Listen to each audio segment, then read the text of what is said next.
Bonjour à chacune, bonjour à chacun. Est-ce que malgré votre timidité ou peut-être si vous êtes juste là pour une des premières fois, vous pouvez esquisser un sourire pour votre voisin, votre voisine? Moi, je vous vois déjà sourire en esprit, mais est-ce que tu peux regarder le voisin, la voisine en disant tu ne serais pas de la famille de Jésus, toi, par hasard? J'ai reconnu 2-3 traits de caractère.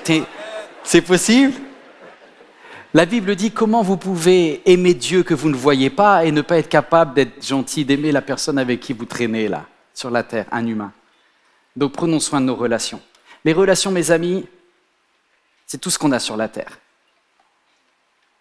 Et il y a quelque chose en chacun de nous et c'est le message que je vais vous apporter pendant les 4 prochaines semaines. Parce que exceptionnellement, je ne le fais jamais d'habitude, je vais faire 4 week-ends à la suite. Il y en a qui disent « ouais », il y en a qui disent « oh ». Mais l'idée, c'est de creuser la notion de nos relations, pourquoi elles sont brisées et comment on peut corriger cela. Je voulais vous dire une chose. Jacob est un homme qui est béni par Dieu. Dieu l'avait choisi dès sa naissance comme Dieu t'a choisi dès ta naissance. Il sait exactement le nombre de jours de ta vie sur la terre et il prévoit de passer l'éternité avec toi au ciel. C'est le plan de Dieu. Il a formé des projets de paix et non de malheur afin de te donner un avenir et une espérance. Mais comme Jacob, si tu es honnête, tu dis « je ne comprends pas pourquoi je peux être autant béni par Dieu et autant brisé par les êtres humains. Comment c'est possible que quelqu'un avec qui j'ai grandi, quelqu'un avec qui on a, peut-être c'était à l'époque où tu étais dans la même famille ensemble, peut-être c'était ton frère, ta sœur, ta jumelle, je sais pas moi, peut-être c'était quelqu'un à la faculté où vous avez progressé ensemble. Et un jour cette personne, elle te trahit, la relation explose, aujourd'hui tu lui parles plus, comme Jacob et Ésaü. Peut-être quelqu'un, on verra ça dans le week-end prochain, tu as admiré un modèle. Tu connais son prénom. Cette personne, tu dis « waouh, j'aimerais lui ressembler. C'est quelqu'un de stable, c'est mon mentor, c'est mon coach de vie. » Laban était pour Jacob cette personne-là. Et un jour, Jacob va voir tout le côté obscur de Laban. Il va décristalliser, la relation va exploser. Ça sera la 2e explosion des relations dans la vie de Jacob. Et la 3e explosion, c'était avec son amour.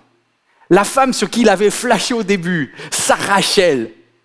Et bien même là, alors le mariage va pas, objectivement, il va pas divorcer, mais c'est tout comme en fait. Ils vont faire chambre à part, il va y avoir des conflits pas possibles, et ça ressemble peut-être au mariage de quelqu'un qui est en train d'écouter ce message.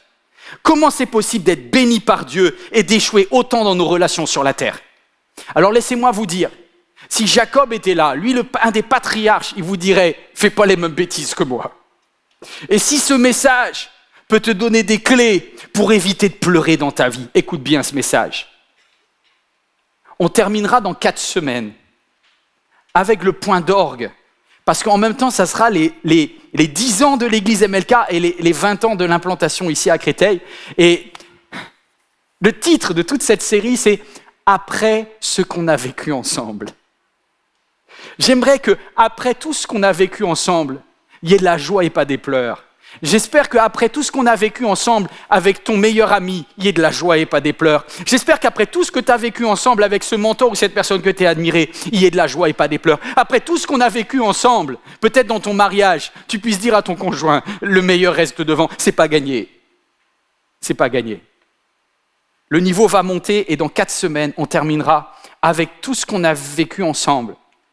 Cette semaine, c'est « Tu étais mon frère ». La semaine prochaine, tu étais mon modèle. La semaine d'après, tu étais mon amour. Mais dans 4 semaines, c'est à Dieu qu'on parlera. Et on lui dira, tu étais mon Dieu, tu es mon Dieu et tu seras mon Dieu. Parce que s'il y a quelqu'un qui ne bouge pas et une relation qui est fiable et fidèle, c'est la relation avec Dieu. Alors on est parti pour une aventure de 4 semaines ensemble. 4 semaines ensemble. Après, je m'arrêterai pendant longtemps. Parce que je ferai une pause pendant 3 mois.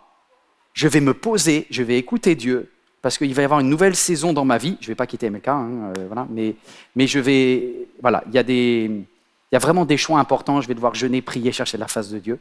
Et du coup, après tout ce qu'on a vécu ensemble, on fera une petite pause et on sera en pleine forme en 2025. Vous êtes prêts et prêtes à apprendre des choses de Dieu? On va prier, Père. Si quelqu'un a fait l'effort de cliquer pour cette vidéo, si quelqu'un est venu et s'est dit « je suis là », même quelqu'un qui est dans l'auditorium secondaire. Seigneur, tu as un mot pour quelqu'un.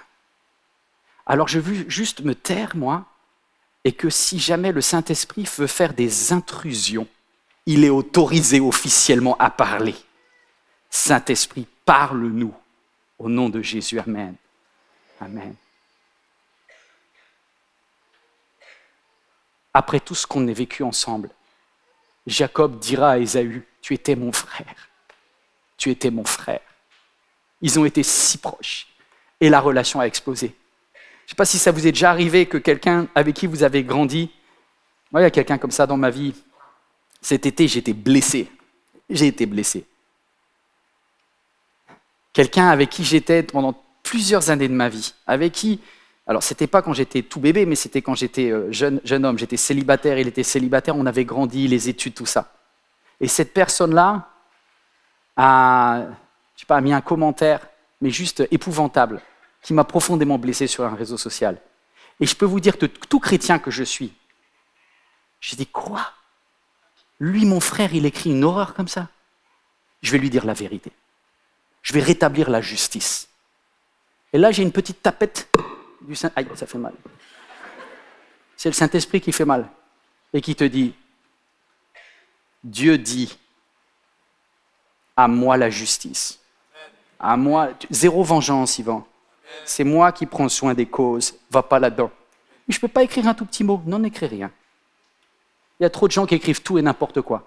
Entre les élections, les anti-FN, les anti-LFI, les anti-Macron, il n'y a que des anti-tout, là. Je sais, vous en avez fait partie aussi. Hein. Le seul point commun en France, c'est qu'on est tous d'accord qu'on n'est pas d'accord. Et ce n'est pas que nous ici, mais regardez même la célébration des JO, là. Même les chrétiens, j'entends, moi aussi j'avais envie d'écrire des choses. Moi j'ai dit, Yvan, calme-toi. C'est des êtres humains derrière. C'est des êtres humains derrière. Est-ce que tu es sûr que tu veux perdre des relations humaines ? Du coup, je me suis tu, je me suis obligé à bénir. Je sais qu'il y en a qui ne vont pas aimer ce message. L'histoire, elle avait commencé avec 2 jumeaux. C'est 2 bébés dans le ventre d'une femme qui n'était pas censée avoir des enfants.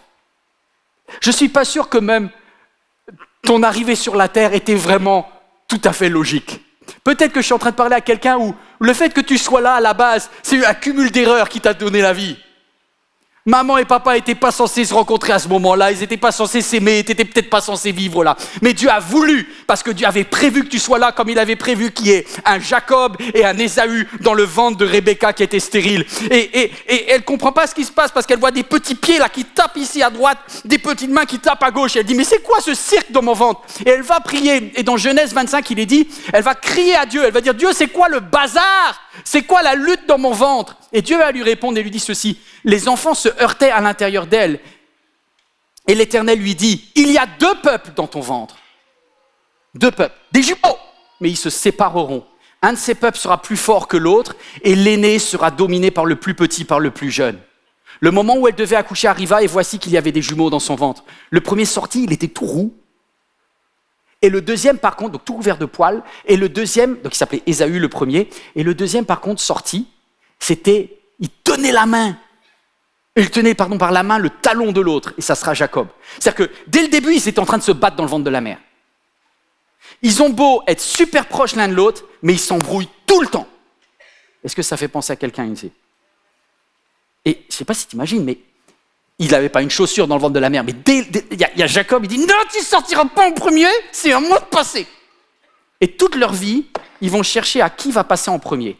Entre Jacob et Ésaü, ces 2 jumeaux, ils vont chercher systématiquement à faire descendre l'autre pour pouvoir passer devant. Et du coup, qu'est-ce qu'ils vont faire ? Ils vont perdre celui avec qui ils ont grandi. Grantin, comment perdre celui avec qui tu as grandi ? Eh bien, laisse des conflits idiots pourrir ta vie.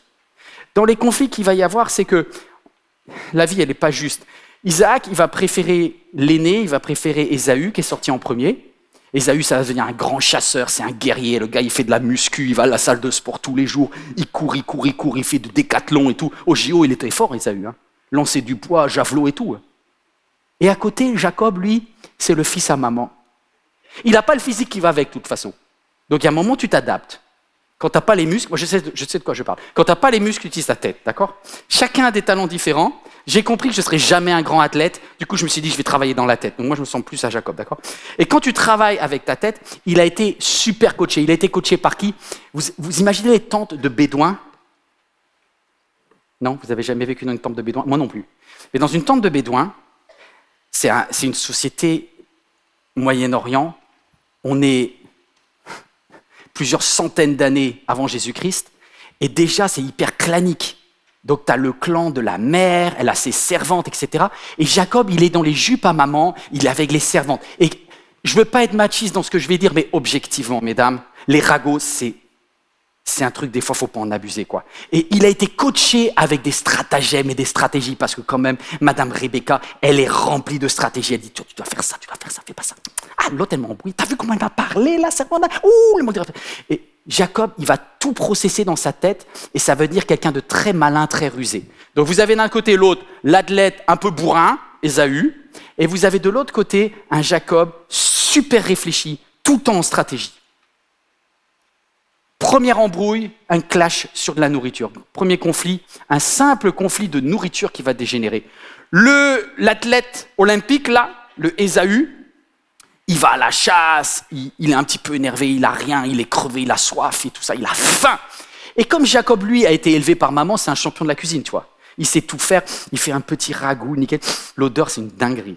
T'as envie de manger, une dinguerie. T'as Ésaü, il arrive, ouais, vas-y, donne-moi un peu, là. J'ai faim, là. T'as Jacob qui dit, non. C'est pas gratuit, hein. Si tu veux venir, tu payes. Dis-moi, qu'est-ce que tu veux, là? Inverse notre rôle dans la famille. C'était toi l'aîné, maintenant ça sera moi. Tu m'échanges ton droit d'aînesse. À cette époque-là, au Moyen-Orient, naître le premier, il y a plein d'avantages avec. Et il y a Ésaü qui dit, ouais, mais j'ai la dalle, je vais mourir. Et tu as Jacob qui dit, il n'y a pas de souci. Tu prêtes serment, tu me promets que c'est moi qui deviens l'aîné, et je te donne à manger. Et Ésaü dit, de toute manière, je vais mourir, c'est bon, vas-y, allez, je prête serment, t'es l'aîné à partir de maintenant, ça marche. Jacob lui sert, entrée, plat, dessert, il le régale, et il est officiellement l'aîné. Sauf que ce dont tu ne t'es pas rendu compte, c'est que par ton ambition, tu viens de mettre en péril une relation. Voici comment a commencé le conflit avec ton meilleur ami. Voici d'où vient le problème avec peut-être ton frère, ta sœur. C'est qu'au bout d'un moment, votre ambition, l'ambition de quelqu'un dans cette relation était plus importante que la relation. Et donc, tu étais prêt à sacrifier la relation pour pouvoir grandir. Et ça, c'est le premier coup de canif dans l'union, la relation. Mais ça passe, on n'entend plus parler, jusqu'à ce que, petit 2, deuxième conflit majeur, un conflit au sujet de la bénédiction. Tous les deux, ils avaient envie d'être bien vus par papa et d'être bien vus par Dieu. Et alors que Isaac est devenu un vieil homme, donc vous imaginez le patriarche, il est âgé, il a des rhumatismes, il a la vue qui tombe, il ne voit plus, il a encore l'odorat, mais il est mal, et il sent qu'il va mourir, il dit « Je veux bénir l'enfant avant de mourir !» Et comme Isaac, il préfère Ésaü, il fait comme s'il n'y avait pas eu l'échange du droit d'aînesse. Du coup, il appelle Ésaü, il dit « Va me chercher quelque chose à manger et je vais te donner la bénédiction de l'aîné. » Et Ésaü, il y va. Tu vois, Ésaü fait semblant de savoir qu'il n'avait pas vendu. Tout le monde est tordu dans l'affaire. D'ailleurs, dans ton histoire de conflit, si aujourd'hui je venais voir l'histoire de ton conflit, là, il y a... Bon, c'est compliqué. C'est toujours compliqué, les histoires. Toujours deux points de vue. Et le point de vue de Jacob, c'est que, étant donné que Ésaü ne tient pas sa promesse, qu'il avait fait au verset 33, Jacob va voir sa maman et dit, il est en train de me gratter, l'autre. Et maman Rebecca, qui aime bien la stratégie, elle lui dit, mets une peau de chameau, là, mets une peau de brebis, mets des poils de partout, là, pour ressembler à ton frère, parce qu'il est comme ça. Papa, il voit rien, il va te bénir. Et comme ça, tu vas gratter la bénédiction. Et comme Jacob, c'est un filou, il dit, bon, si Dieu ne me bénit pas, je vais lui donner un coup de main. Alors, tu vois, le problème, c'est que Dieu a peut-être prévu des bénédictions pour toi, mais si tu les arraches, et si tu ne lui fais pas confiance, tu vas casser la relation. Tu vas avoir la bénédiction, mais au prix de la relation. Et ça, c'est pas ce que Dieu veut. Et c'est ce que va faire Jacob. Jacob a raison sur le fond, mais il a tort sur la forme. Et là, je suis en train de commencer à parler à quelqu'un, toi qui regardes cette vidéo. Tu peux avoir raison sur le fond, mais attention à la forme. Et Jacob va pas être carré sur la forme. Il va tromper son père. Quelque temps après, Ésaü revient de la chasse. « Oh papa, je t'ai ramené l'animal !» Papa, il dit « Mais c'est trop tard, j'ai déjà béni. » Et le grand-père, il est quasiment à l'âge de l'EHPAD. Il commence à trembler, dit le texte. Le texte nous dit « Alors Isaac, en proie à une émotion, se mit à trembler. » Il dit « Mais je me suis fait arnaquer !» C'est qui que j'ai béni? Et il avait béni Jacob. À ce moment-là, mettez-vous à la place d'Ésaü.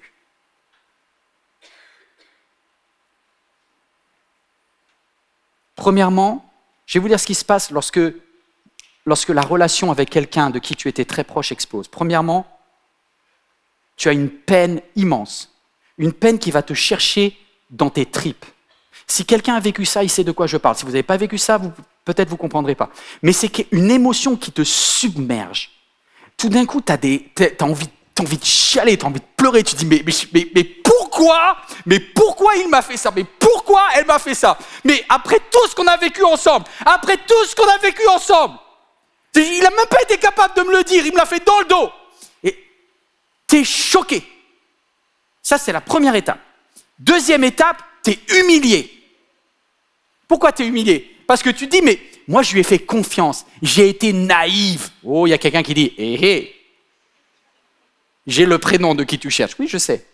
Tu t'en veux parce que tu te dis, j'ai été naïf. Tu te dis, il y a peut-être un homme qui regarde cette vidéo et dit, avec ce gars-là, mais j'ai été naïf, je l'ai cru que c'était mon meilleur ami, j'ai cru que c'était mon frère. Mais je suis vraiment pas malin. C'est ce que se dit Ésaü. Ok, tu ne pourras pas empêcher la souffrance, et quand une relation est brisée, on souffre. Ensuite, on se sent humilié, tu te sens rejeté, tu sens « Ah !» Ça, tu ne peux pas l'éviter. Écoutez-moi bien. Ça vous arrivera, vous ne pouvez rien y faire. Par contre, la troisième étape, c'est vous qui choisissez. Le texte nous dit « Ésaü prit en haine son frère Jacob. » C'est-à-dire que ça va passer de la souffrance, de l'humiliation, ça va se transformer en colère. Et ça, c'est terrible parce que tu risques de t'enfermer dans une blessure. Tu risques de t'enfermer dans du non-pardon.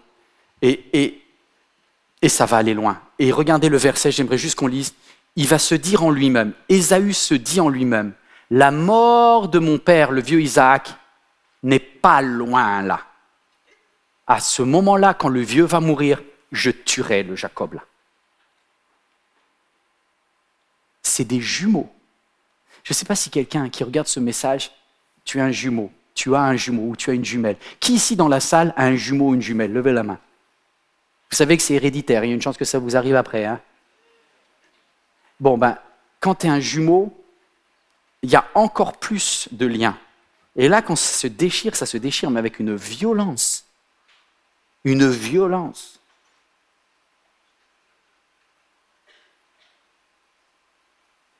Je fais une pause, j'ai une question à vous poser. Répondez avec honnêteté. Qui a péché cette semaine? Levez la main. Je suis très honnête, mais vous êtes vraiment une bande de pécheurs quand même. Hein.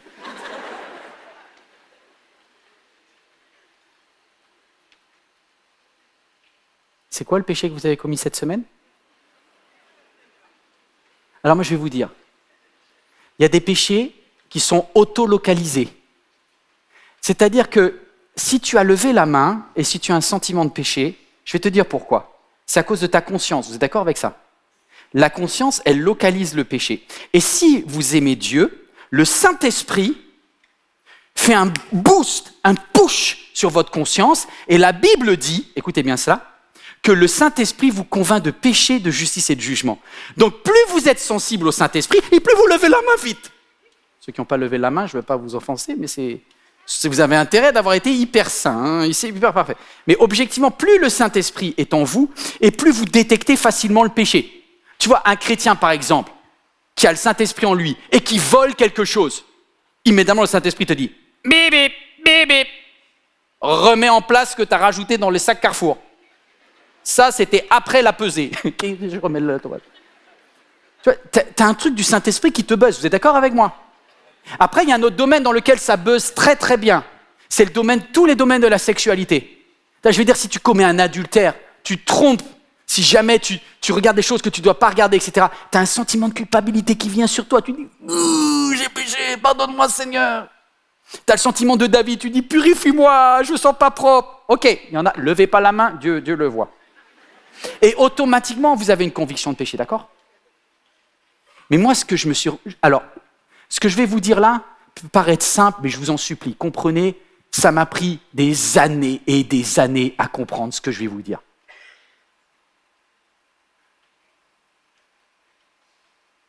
Il y a quelque chose qui empêche le Saint-Esprit de buzzer.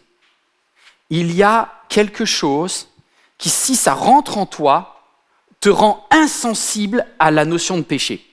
C'est-à-dire que tu vas pécher sans t'en rendre compte. C'est quoi? C'est la victimisation. À partir du moment où tu dis « j'ai été victime d'une injustice », ça ouvre la porte à tous les péchés sans que ça fasse de bruit. En gros, la victimisation, c'est le meilleur anesthésiant contre le Saint-Esprit. À partir du moment où tu dis « mais je suis victime », que ça soit vrai ou que ça soit faux, ça va automatiquement, complètement anesthésier le rôle du Saint-Esprit. Je ne comprends pas trop ce que tu veux dire.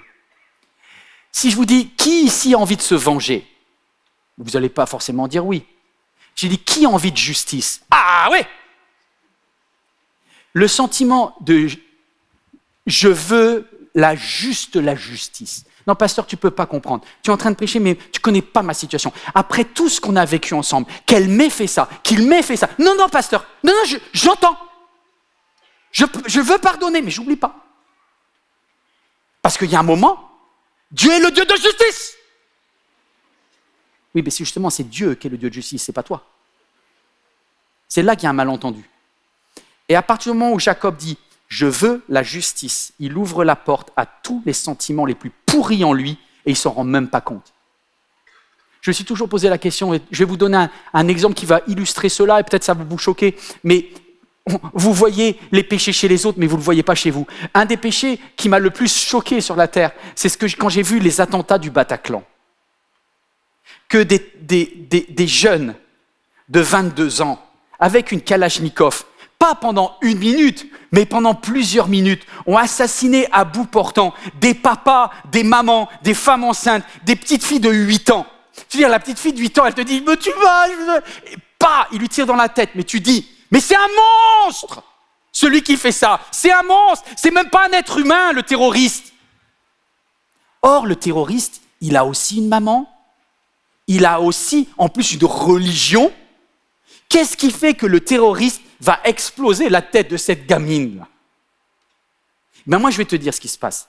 C'est que ce terroriste a été conditionné dans sa tête en regardant vidéo après vidéo, vidéo après vidéo de petites filles qui s'appelaient Alia, qui s'appelaient Fatima, quelque part dans les rues de Raqqa. Et qu'à force de voir des petites filles ensanglantées, des bombes, etc., il dit « j'en vengeance !» Et quand il tuait les gens une à une, les personnes une à une au Bataclan, il disait pas « je te tue parce que j'ai envie de te tuer », il disait pas « j'ai envie de te tuer parce que je kiffe te tuer », il disait « ça, c'est pour un tel en Syrie, ça, c'est pour un tel en Syrie ». Et qu'est-ce qui se passe? Ce qu'ils font est un péché abominable, mais ils s'en rendent même pas compte parce que leur conscience ne les alarme plus. Et pourquoi leur conscience ne les alarme plus? Parce que ces personnes-là sont persuadées de vivre une justice pour tous les autres avant. Ça, vous comprenez? Donc, plus tu vas proclamer « je veux la justice », plus tu vas pécher. Parce qu'il n'y a que Dieu qui peut rendre justice. À moi, la justice. Alors, je ne dis pas que sur la terre, on ne doit pas saisir les tribunaux. Tu peux le faire, mais ce n'est pas à toi de te rendre justice. Et de toute façon, objectivement, les tribunaux, ce n'est pas foufou. Dans aucun pays, il restera toujours des injustices. La justice, c'est le domaine de Dieu. Et ça, c'est une des choses que j'ai eu le plus de mal à accepter. Parce que des fois, j'ai envie de donner un petit coup de main à Dieu dans ce domaine-là. Je Je dis quand même, mais laisse-moi juste lui répondre. Je dis, non, mais je lui dis ces 4 vérités. Tais-toi, Yvan.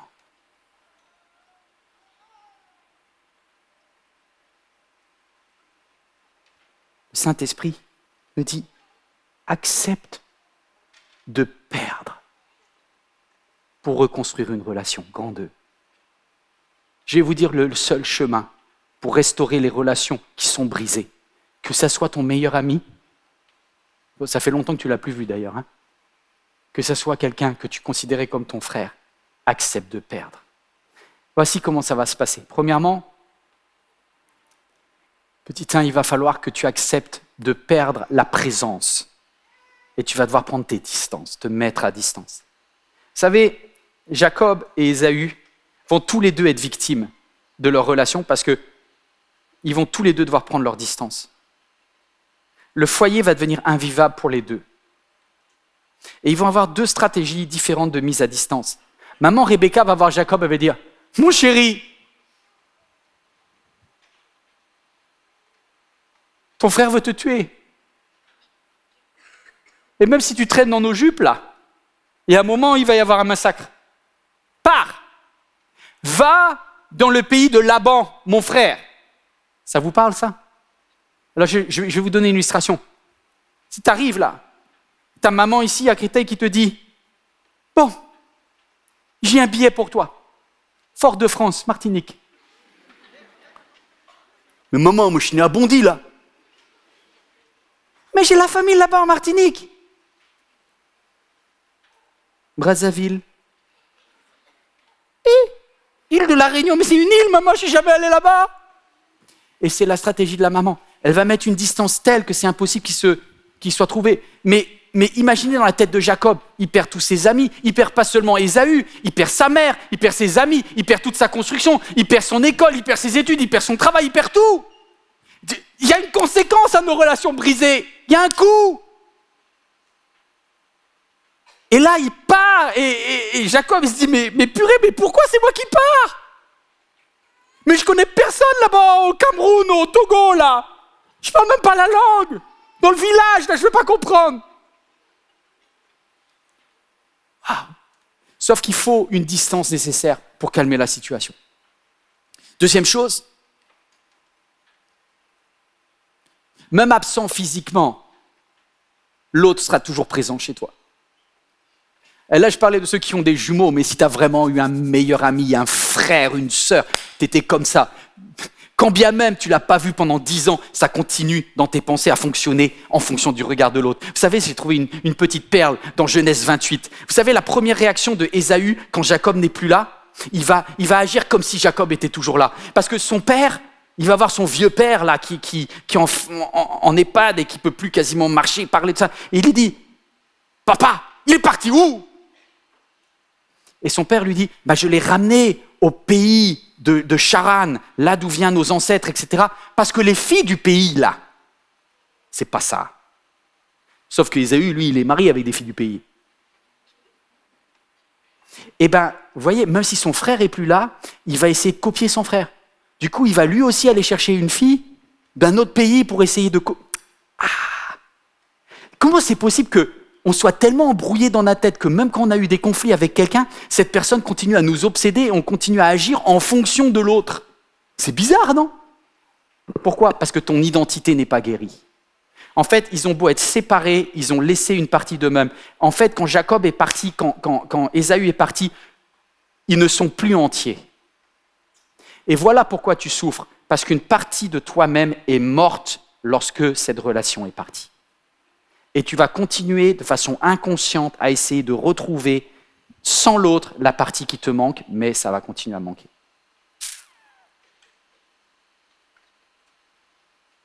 Mais si tu te bloques dans ta colère, tant pis,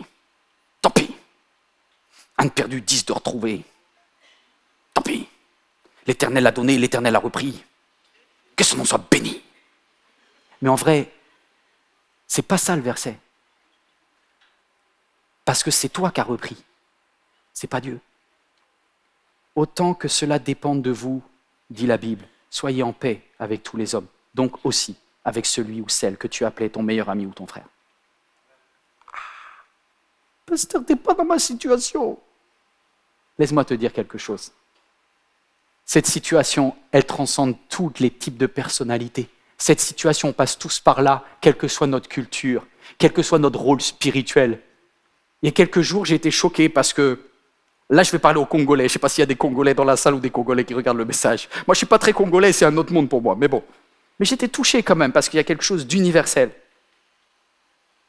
Un grand pasteur congolais, Marcelo Tunazi, il y a quelque temps, a vécu un drame. Il a perdu sa femme Blanche. Et Blanche, là, même il y a des dames là qui ont suivi peut-être Marcelo Blanche sur les réseaux sociaux. J'ai vu des dames ici à Paris qui pleurent depuis 15 jours après la mort de Blanche, comme si c'était leur maman à eux. C'est incroyable. Il y a une identification. Ça avait l'air d'être une femme très très bien, cette Blanche. Waouh, que Dieu la bénisse, elle est au ciel, elle est en train de louer Dieu, mais n'empêche que Marcelo, il pleure sur la terre. Et lorsque tu pleures et que la vie, parce que la vie c'est ça, la vie, on croit que ça dure éternellement, mais ça dure pas.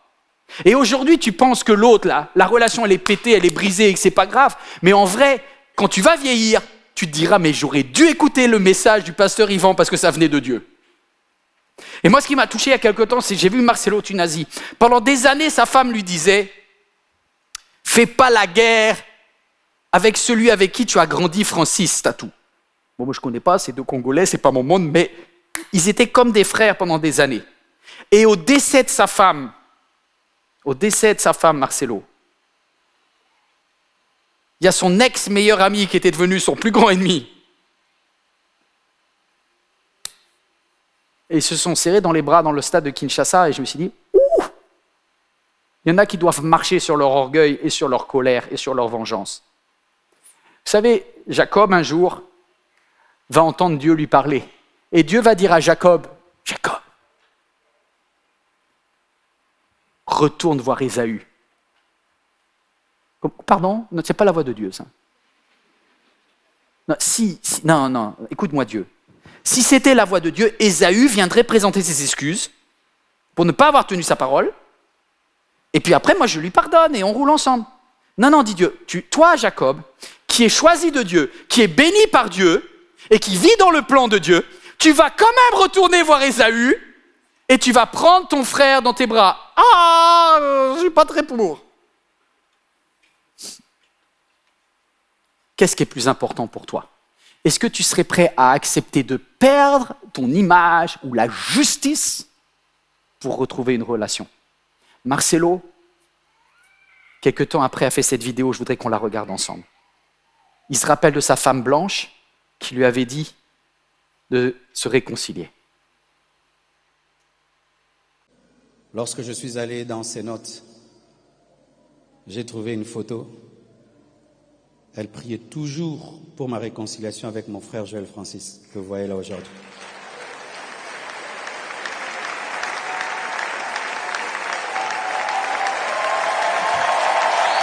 Tu as vu la photo? Elle avait pris cette photo, elle l'a mise dans son... Remets la photo. Autant d'être aux Aïba-Bogar. C'est nous, hein, c'est nous. Mais en moins bien. Donc, c'est une photo qui date même de 18 ans ou 17 ans.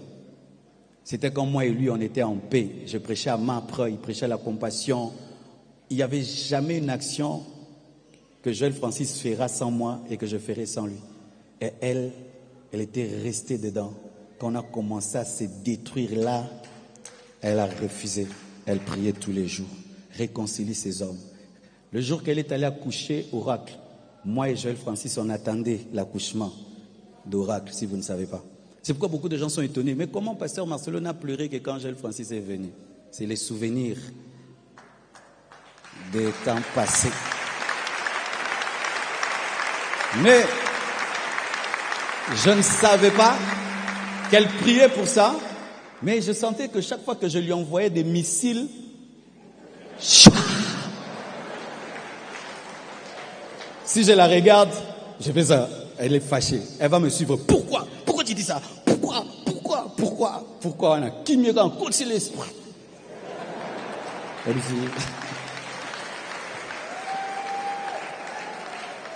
dit non, je ne suis pas content. Si tu as des choses à lui dire, tu l'appelles. Mais tu ne lui prêches pas sur la chair. Va le voir, c'est ton frère. Mais nous sommes un peu têtis. Être leader, mais la prière est puissante, plus puissante que le caractère. Est-ce que la prière est plus puissante que ton caractère? Est-ce que tu veux garder la justice et avoir raison? Ou est-ce que tu es prêt à dire, Seigneur, à toi la justice, à moi le pardon?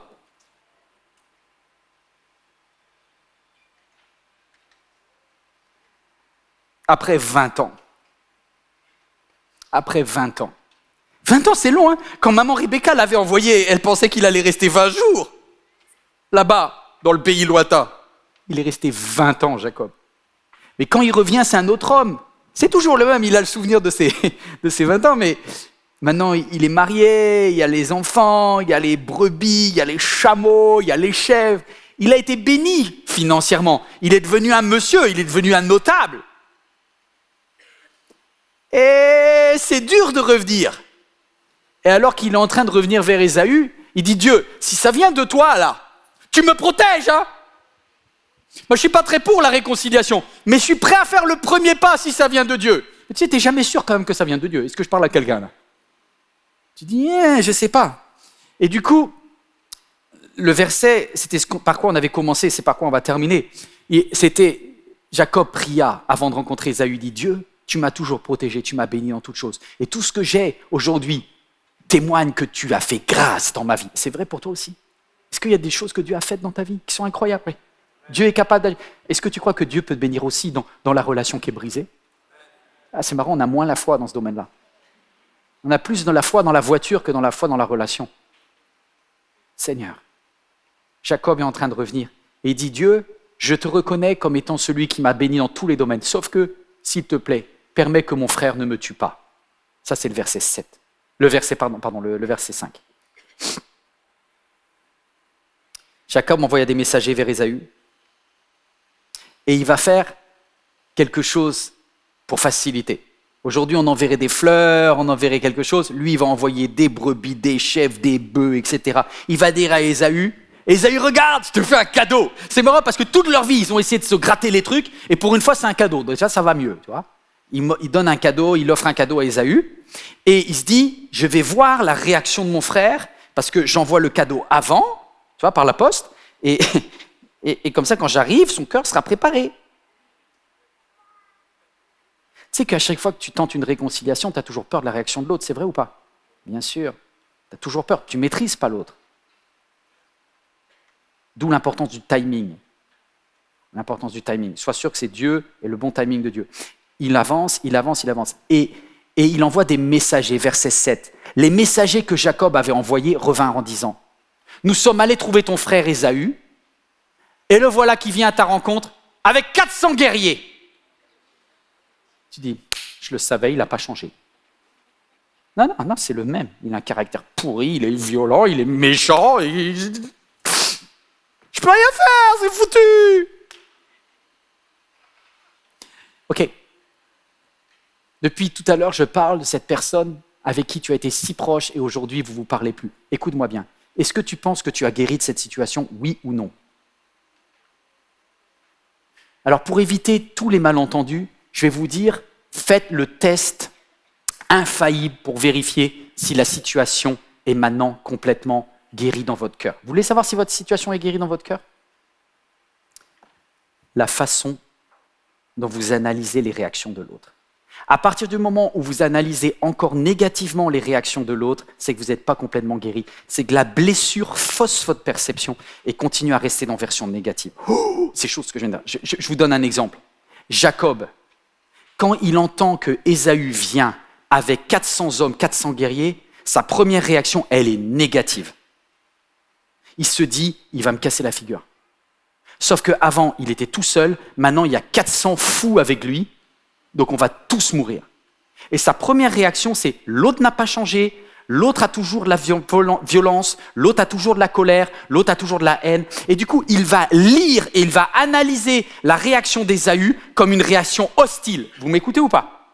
Et aujourd'hui, quand tu vas faire le premier pas vers l'autre, tu as tellement peur que l'autre réagisse mal, que tu risques d'interpréter négativement les réactions de l'autre. Je vais vous dire la vraie raison pourquoi Ésaü a amené 400 bonhommes. Pourquoi Ésaü a amené 400 militaires avec lui? Pour 2 raisons. La première raison, c'est parce que Ésaü, c'est un militaire. Donc, pour montrer qu'il a un petit peu réussi dans la vie, de la même façon que Jacob montre qu'il a réussi en ayant des enfants, des chameaux, des brebis et des chèvres, Ésaü lui dit j'ai amené toute l'équipe de foot avec moi. Et c'est sa façon à lui de montrer qu'il a réussi, d'accord? Mais une deuxième raison, c'est parce que Ésaü sait que quand on traverse le désert, et quand il faut traverser le désert de Jordanie, il y a des risques de pillage, il y a des risques que Jacob perde ses troupeaux. Et donc Ésaü le fait pour protéger Jacob. Mais sauf que Jacob, il est tellement dans son trip, l'autre n'a pas changé, que du coup, il analyse négativement ce qui est en fait positif. Est-ce que tu entends ce que je dis aujourd'hui? Tant que ton œil ne sera pas guéri, tu ne pourras pas te réconcilier. Parce que tu continueras à analyser négativement les réactions de l'autre. Donc, j'ai un mot-clé aujourd'hui. Arrête de te plaindre. Stop à la victimisation. Arrête de dire l'autre est méchant. C'est peut-être vrai, mais ce n'est pas ton problème. Ce que je vous dis est extrêmement difficile. D'ailleurs, quand Jésus a essayé de l'expliquer aux disciples, ils ont dit franchement, c'est l'horreur de suivre Dieu. Jésus leur a fait un sermon sur la montagne, il a dit, si ton ennemi te frappe sur la joue droite, non mais c'est un truc de fou.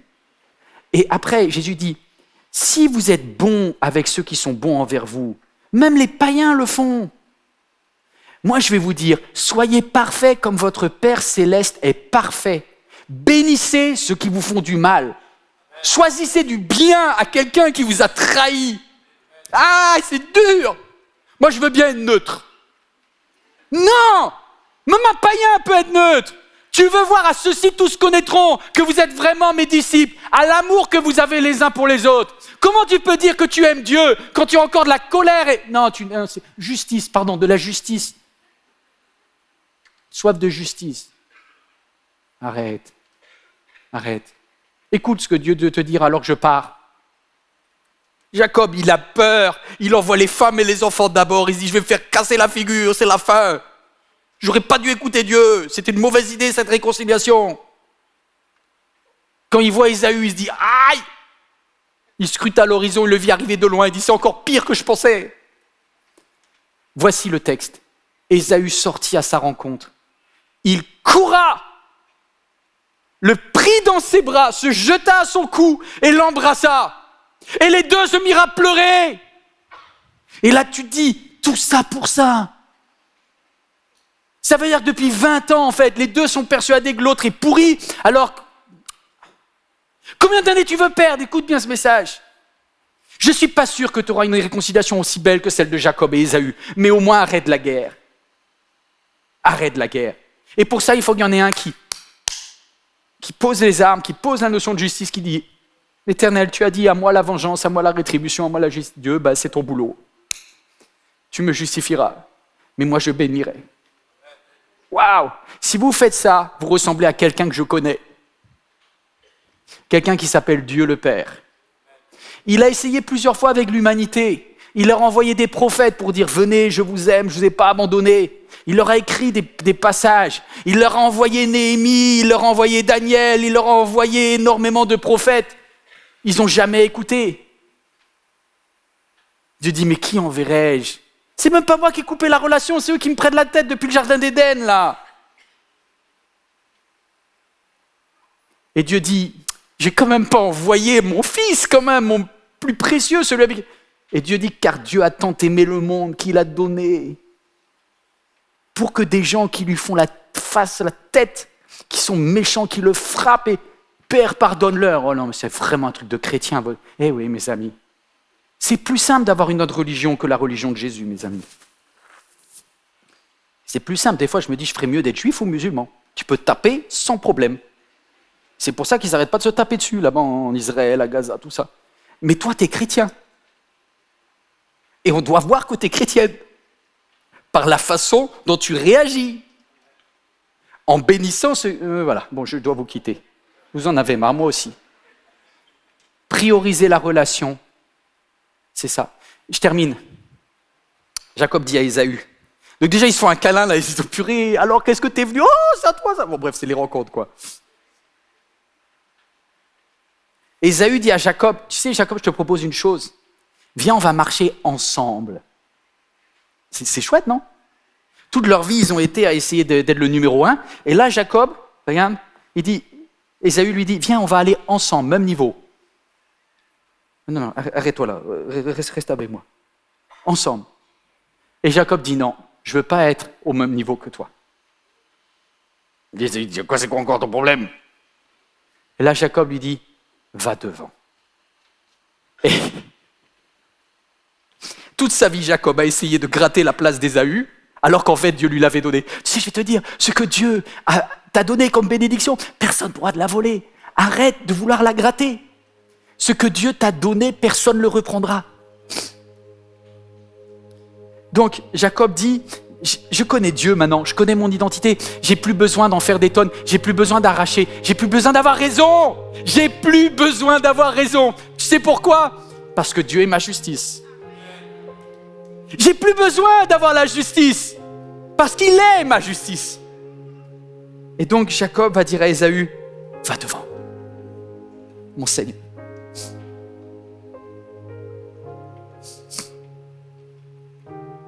Ce jour-là, Jacob va avoir une révélation de Dieu, et je vous quitte, et après je vous retrouverai la semaine prochaine. Il va écrire, il va donner le nom à cet autel, à l'endroit où il a prié. Il va appeler Elohé Israël, qui veut dire Dieu est le Dieu d'Israël. Mais Israël veut dire qu'il lutte avec Dieu. Ah non, vous ne comprenez pas, c'est un peu compliqué, je suis obligé de vous le dire. Qu'est-ce que Jacob est en train de dire? Il dit, ce n'est plus moi qui lutte, c'est Dieu qui gère. Ce n'est plus à moi d'arracher, ce n'est plus à moi d'avoir raison. C'est un combat de Dieu. Ce n'est plus mon combat, c'est le combat de Dieu. Vous savez, la vérité c'est que nos émotions font ça, mais Dieu, lui, il est fidèle. Est-ce que quelqu'un en cet instant est en train de réaliser ce que Dieu est en train de lui dire? Tu n'as pas besoin d'être le premier, tu n'as pas besoin d'avoir raison, parce que tu sais qui tu es en Christ et tu sais qui est Dieu dans ta vie. Et ni rien, ni personne, ni un ex-meilleur ami, ni aucune blessure sur les réseaux, ni aucune phrase, ni aucune dette, ni aucune critique ne pourra te séparer de l'amour de Dieu. Tu es en Dieu et Dieu est fidèle. Et Dieu est fidèle. On peut fermer les yeux ensemble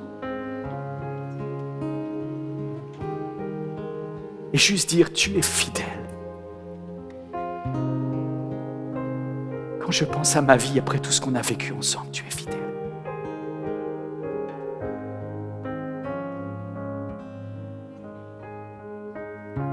Je compte sur toi, tu renouvelles mes forces.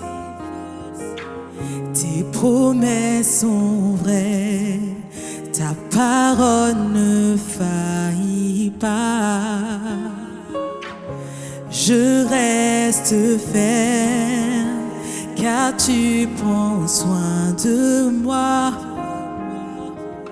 Même dans les tempêtes, tu ne m'abandonnes pas. Tu es fidèle. Fidèle, fidèle, tu es fidèle, fidèle à jamais. Oui, tu es fidèle, fidèle, fidèle, tu es fidèle, fidèle à jamais.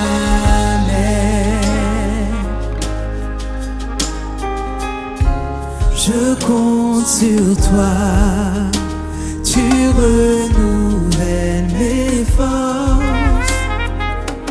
Tes promesses sont vraies, ta parole ne faillit pas. Je reste ferme,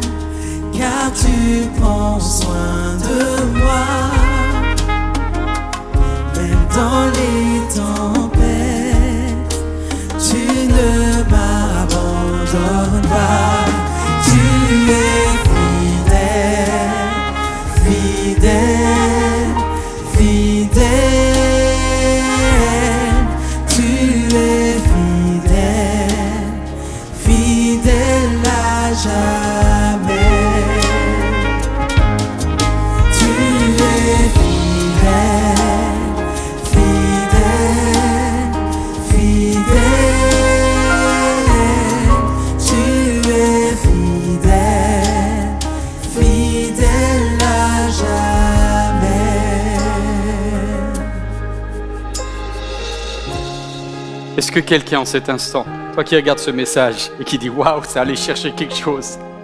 Je croyais que j'étais guéri, mais en fait, j'ai quand même besoin de la prière. » Est-ce que tu peux te mettre debout, si tu es dans cette salle, ou juste lever les mains, si tu es devant ton écran, mais Père, à cette relation brisée,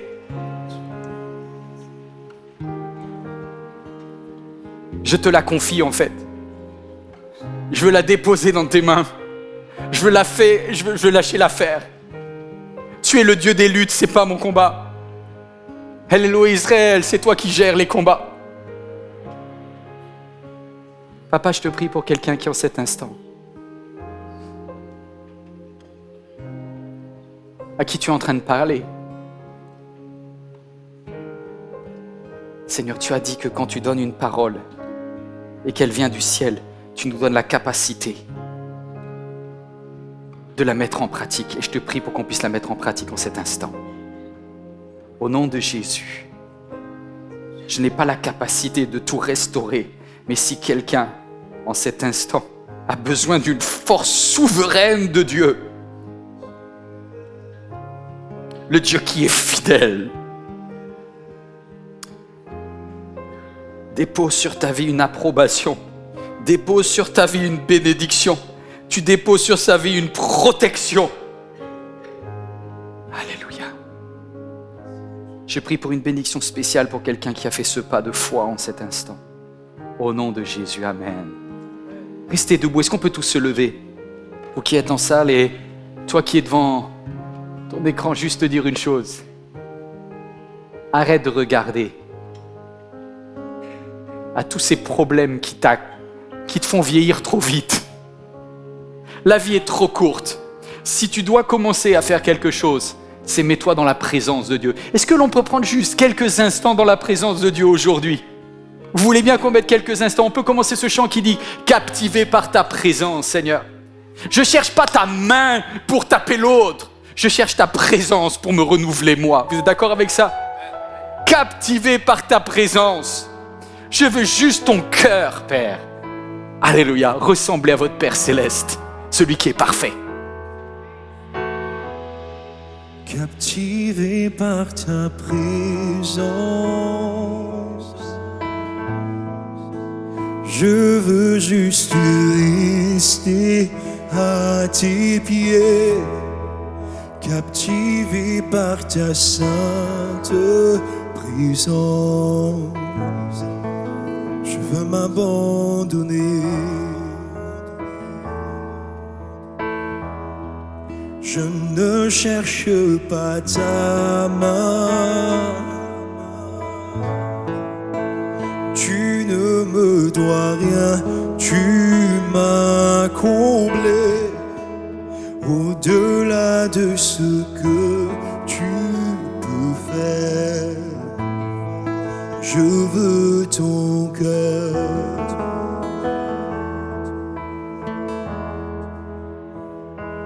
Pardonne-moi quand tout n'est qu'une habitude. Pardonne-moi quand toi seul ne suffit pas. Je veux tout recommencer. J'ouvre à nouveau mon cœur à toi.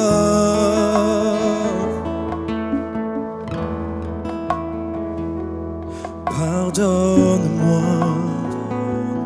quand je ne pense qu'à moi seul. Pardonne-moi lorsque toi seul ne suffit pas. Je veux tout recommencer. J'ouvre à nouveau mon cœur à toi. Captivé par ta présence, je veux juste rester à tes pieds. Captivé par ta sainte présence, je veux m'abandonner. Je ne cherche pas ta main, tu ne ne me dois rien, tu m'as comblé. Au-delà de ce que tu pouvais, je veux ton cœur. Je veux ton cœur. Rien au monde, rien au monde ne peut me combler. Je veux ton cœur. Rien au monde, rien au monde ne peut me combler. Je veux ton cœur. Rien au monde, rien au monde ne peut me combler. Je veux ton cœur. Rien au monde, rien au monde ne peut me combler. Je veux ton cœur. Rien au monde, rien au monde ne peut me combler. Je veux ton cœur. Rien au monde, rien au monde, rien au monde ne peut me combler. Rien ne peut me combler. Je ne peux que toi, Seigneur. Rien au monde, rien au monde, rien au monde. Tu es notre désir, notre seul soupir. Je veux ton cœur. Rien au monde, rien au monde ne peut me combler.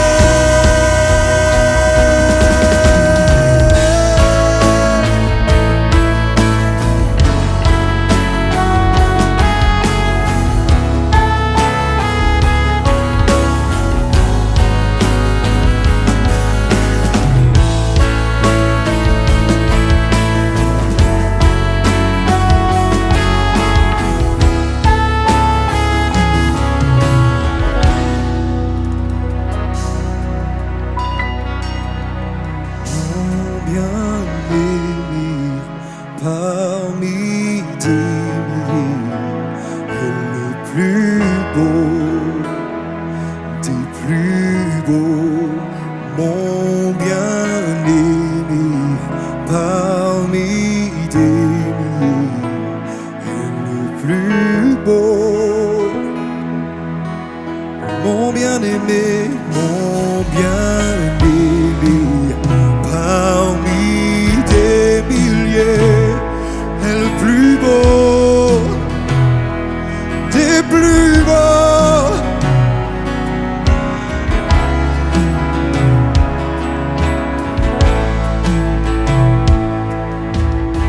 Tu es le plus beau des plus beaux, Yeshua. Yeshua.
Tu es digne de notre adoration, Seigneur. Ce qu'il y a de plus vrai, de plus authentique. Et nous nous livrons entièrement à toi. Sans compromis, sans faux semblant. Tout ce que nous sommes, Seigneur. Dans ce temps de silence que nous allons prendre, je vais vous inviter juste à vous offrir entièrement à Dieu. Tout ce qu'il y a dans votre cœur, dites-le lui en toute sincérité.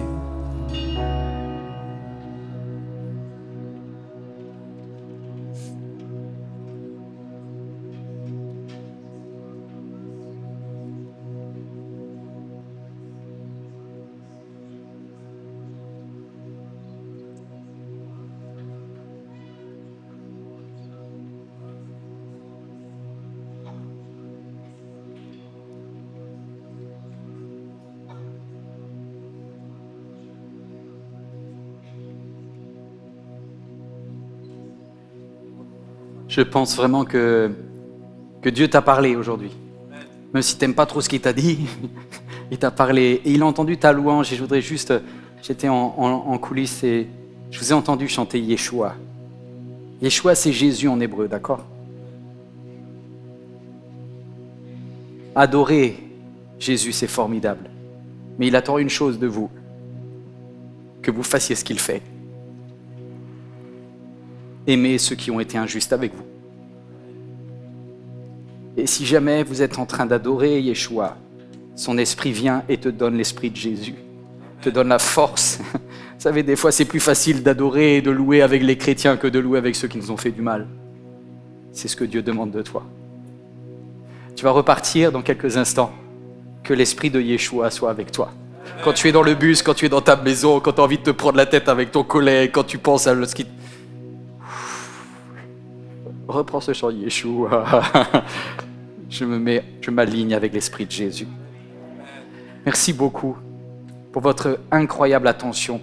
On va vivre un bon moment ensemble. Je vous retrouve la semaine prochaine et je voudrais vous dire que si quelqu'un a besoin de prière, sachez que pour vous qui êtes en salle, vous pouvez venir sur le devant. Toi qui regardes devant ton écran, c'est prière@eglismlk.fr. Il y a toute une équipe qui prie pour toi parce que je sais que c'est très compliqué lorsqu'on a été blessé dans son cœur. Je voudrais vous dire aussi une chose, c'est qu'on n'a plus du tout assez de place à MLK Grand Paris, mais quand je dis plus du tout, il n'y a plus du tout, quoi.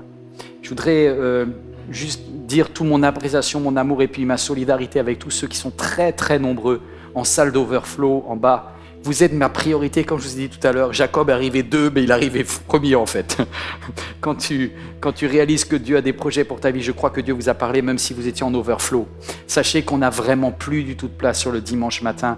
Il reste quelques petites places sur le samedi, quelques petites places sur le dimanche après-midi. Mais objectivement, il faudrait qu'on ait quelque chose de plus grand. Parce qu'on est en train de craquer là. Il y a eu cette année 512 baptêmes. Est-ce qu'on peut juste célébrer Dieu pour ça? 512 baptêmes. Et mes amis, il faut agrandir la maternité. Il faut agrandir la maternité. Il faut créer des nouveaux services. Mais objectivement, la maternité, à chaque fois qu'on agrandit, ça coûte cher. Et j'en ai marre de demander de l'argent. Je déteste demander de l'argent. Je ne sais pas bien faire d'ailleurs en plus. Mais s'il vous plaît, soyez fidèles dans vos dons, dans vos dîmes, dans vos offrandes. Je sais que Dieu est fidèle, mais il a besoin aussi d'hommes et de femmes qui sont fidèles financièrement. À chaque fois que tu donnes, tu sacrifies quelque chose que tu aurais pu prendre pour toi, pour dire « je vais le donner à Dieu ». Et c'est un pas de la foi. À tous ceux qui donnent leur dîme, je voudrais vous dire merci. On a vécu des moments pas faciles cet été financièrement. J'ai été stressé, je vous l'avoue. Je déteste être stressé financièrement, mais je suis fatigué par ça. Je sais que certains vivent ça dans votre vie personnelle, c'est compliqué. Mais merci à tous ceux et celles qui tiennent dans leur engagement financier. Vous pouvez donner en sortant au point finance. Il y en a un en haut, il y en a un également en bas pour vous qui êtes en bas. Vous pouvez également faire en ligne à jeveudonner.fr. Et ne nous lâchez pas et permettez qu'on puisse accueillir les personnes qui viennent. Sinon, je ne sais pas comment on va faire. Mais Dieu a des bons projets. Je voudrais vous dire une chose également, que le restaurant a réouvert et si quelqu'un n'avait pas prévu de manger, sachez qu'il reste peut-être des places au restaurant. Il faut tenter. Il y a un brunch, c'est super d'avoir un lieu comme ça avec un restaurant. N'hésitez pas à y aller, inviter des amis s'il reste des places. Tentez l'expérience. Et pour terminer, je voudrais vous dire que vous m'avez manqué en fait. J'aime bien cette église, vous êtes formidables. alors que vraiment, dans les 4 semaines que l'on vit ensemble, y compris aujourd'hui, on puisse grandir dans toutes nos relations. Vous êtes d'accord avec ça? Vous savez pourquoi vous êtes fait? Pourquoi tu es faite? Tu es fait pour louer Dieu en toutes circonstances. Apprendre à lui dire merci. On va se quitter comme ça. Je vous souhaite une excellente fin de journée. Vas-y, on peut lancer la louange. Je suis né pour te louer. Quel bel hymne, quel beau cantique. Est-ce que quelqu'un en partant veut juste dire « Je suis né pour te louer ». Alléluia. Que Dieu vous bénisse.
Cette vidéo t'a parlé? Clique sur j'aime. N'oublie pas également de t'abonner et de déclencher les notifications. Si cette vidéo t'a touché, elle peut aussi faire du bien à ceux qui t'entourent. Prends 5 minutes pour la partager à un proche ou à un ami qui en aurait besoin.